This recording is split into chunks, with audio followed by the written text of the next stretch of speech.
Welcome to Unleashed. Thank you very much. You've done Unleashed before, haven't you? I have, I have. It's really weird hearing yourself out. I know, yeah. Throws you a bit. All right, okay, there you go. Can you hear me like that? There you go. All right, cool. Yeah, I've done Unleashed before. How's it going, everyone?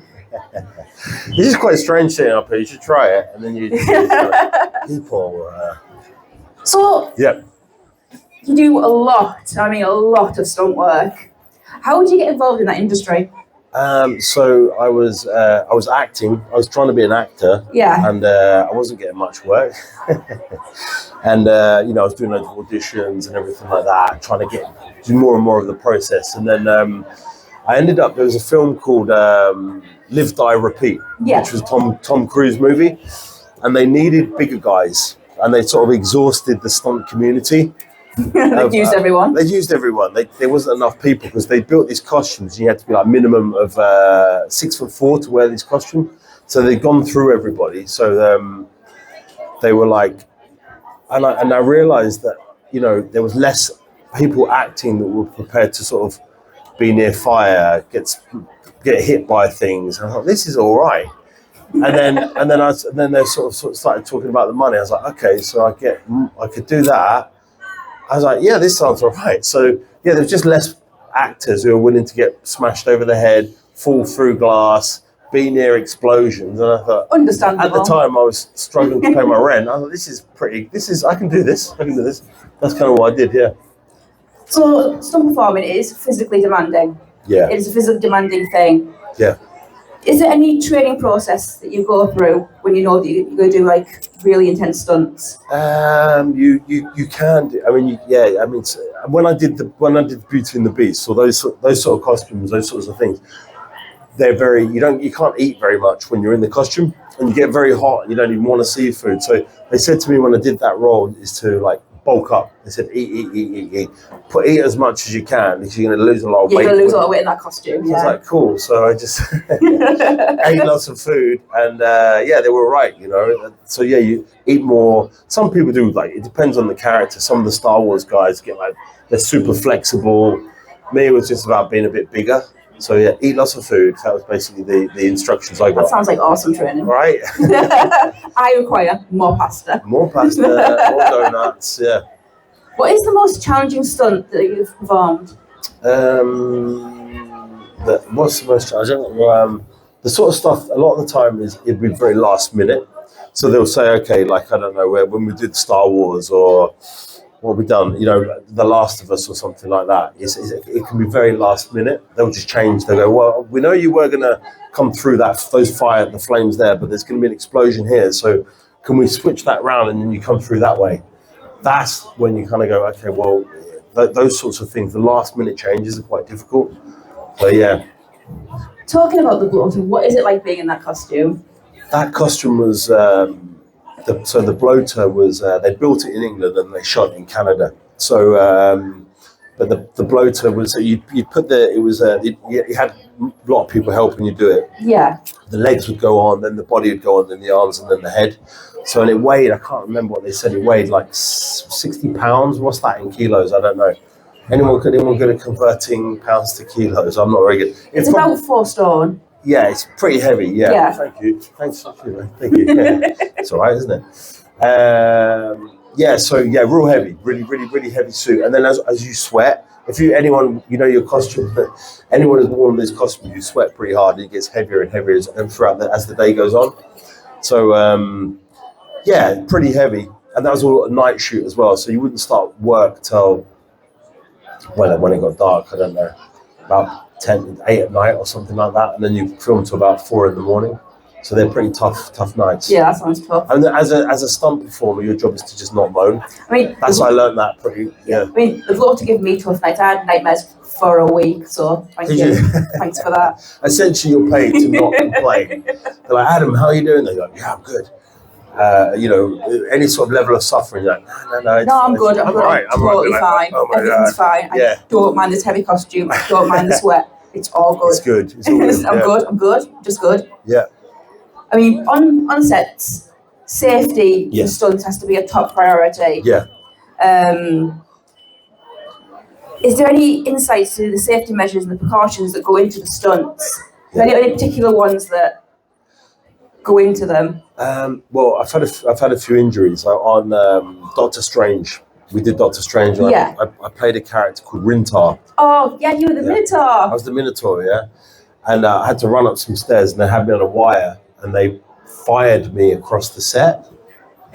That was the job. And I was in the movie for about 3 or 4 months before we got to this bit. And then so anyway, round the stairs, I had a wire on me on a harness. Boom! They fired me, and I landed on my side, which is what I broke my collarbone, and I detached my bicep. Which you wouldn't know. It's actually there's a little scar, but it's good now. No, that sounds a little painful. Yeah, I've got to say, that doesn't sound like a pleasant day at work. It's not a good day. But not many of us go to work and go, maybe I'm going to tear my bicep. yeah, exactly. It's 100% healed now. But, yeah. Are there any stunt performers or coordinators who have been influential on your career at all? I don't know. I think more directors, the people that sort of inspired me to want to do film were people like Steven Spielberg, people like that, those great movies growing up. And eventually I got to meet Spielberg on Ready Player One. And you see these people and you don't really want to bother them, but you're like, I really need to speak to Steven Spielberg. Yeah, I mean, who doesn't? Just so I could say a story like this or something. I was like, hello. I really enjoyed E.T. He's like, oh, okay, cool. He's not a very big guy, but he's really, really sweet. He's got about 7 kids as well. Wow. So they're all running around. He takes his whole family with him on the he takes his family with him when he goes? Yeah, he does, yeah. There was a kid telling the stunt guys, go do a somersault. Okay, do another somersault. Do the back. I was like, who is this kid? He's like, it's one of Spielberg's. Like, okay, fair enough. Now I'll somersault. yeah, I'll give it a go. Are there any directors that you haven't worked with? You're like, you know what? He is someone I actually have to work with. I'd love to work with Wes Anderson. It would be amazing to be in one of his movies, wouldn't it? It's pretty cool. It's a good choice. Yeah, right? Yeah. When doing stunts, has anything ever gone wrong? Like the stunt just hasn't gone to plan at all? Yeah, I mean, there's what was it? There's what's quite funny is when you could be about to do a stunt and then they go, okay, right, you're on a wire or whatever it is and you're in the middle of nowhere at like 5 a.m. and you're standing there and you've got a wire that goes underneath and it's going to touch you here. Yeah. So when it goes 3, 2, 1 back, it's going to pull you. Boom! And it's going to flip you. And you'll be standing there going, okay, don't be scared. Don't be scared. Obviously you are scared. And you're going to be fired up into the air between 2 metal containers. That'd be the stunt. Okay. Or something like that. And then you're standing there and you go, okay, 3, 2, 1. Guys, let's go. And it just doesn't go off. That's pretty scary. And then they're okay, cut. Oh, God, don't ever do that again, But yeah. Have you ever been had a serious injury due to a stunt? Just that one. I've been very lucky because that was only really a collarbone. Yeah. Most people have broken a collarbone. That wasn't too bad, really. To be honest with you, that was the bicep. And other than that, not really. Not anything much. So if there was someone out there and they were like, I want to do stunts. I want to get into this industry. That's what I want to do. What advice would you give to them? Well, in England, there's a thing called the British Stunt Register. Okay. So you can train to be part of it. So you had to do 6 skills. Like everyone did a kick, martial art, swimming, scuba diving, high diving, racing. And once you've done these skills, you can then apply to be part of it. So that's how it works in the UK. So there's like a training process. Oh, that's good. Yeah, in America, it's just doesn't really work like that. So, yeah. Americans. America.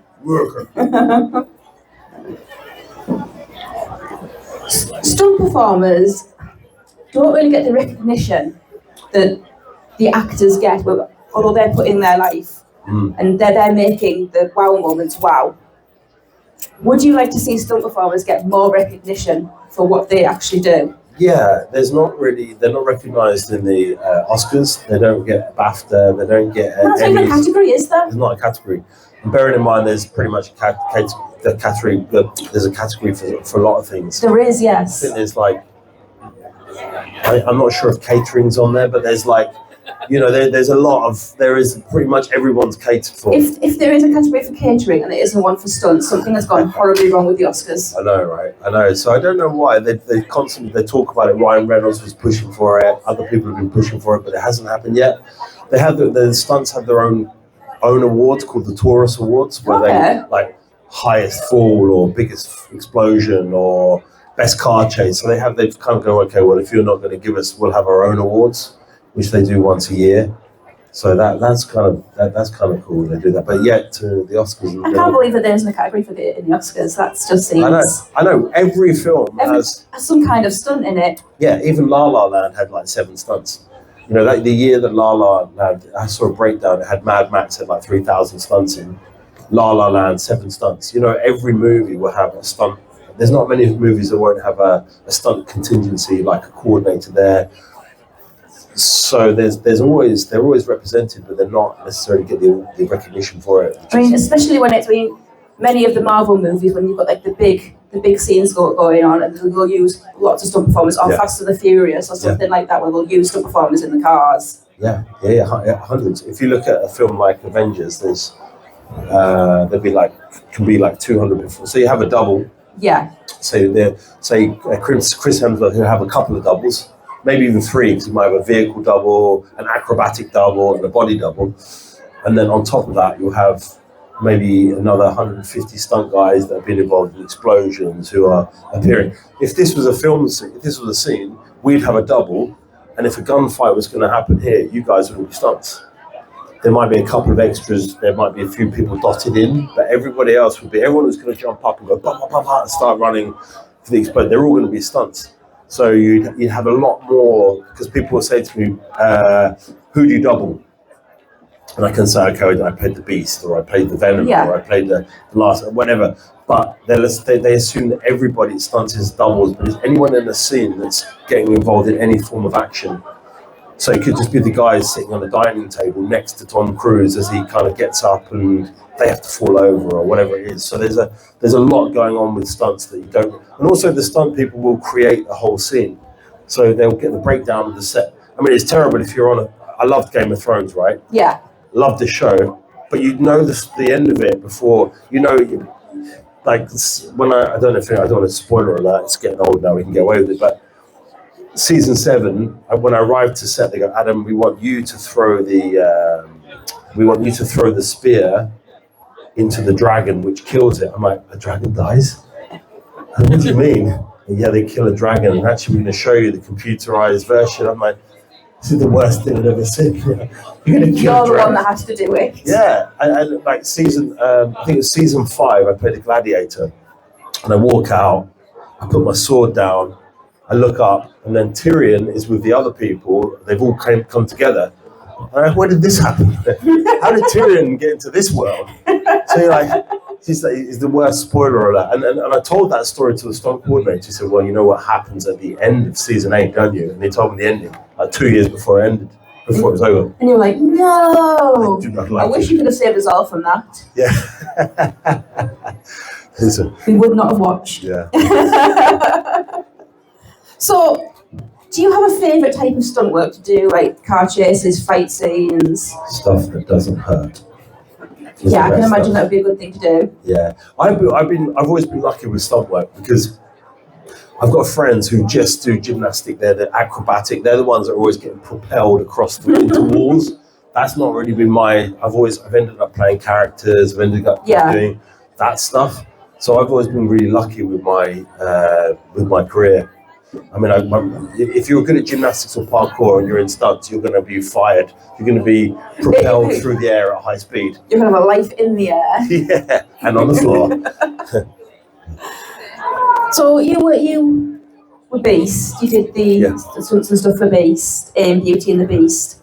What was it like going to something that's so iconic? It's something because it's Disney and it was an iconic, one of the iconic cartoons, and then to go into the live action. What was it like to go into that kind of, this is something that, loads of people have grown up with? Yeah, it was cool. It was really cool. And it was a huge process. So before shooting, They spent 3 months building the costume. And they spent, I think it was millions to build this costume, right? So there was in and out, building the costume. Then it was 5 months of filming. So I was there for 5 months on the shoot. So originally it was all costume. And then as it got closer to that, they decided they were going to use it would be visual effects.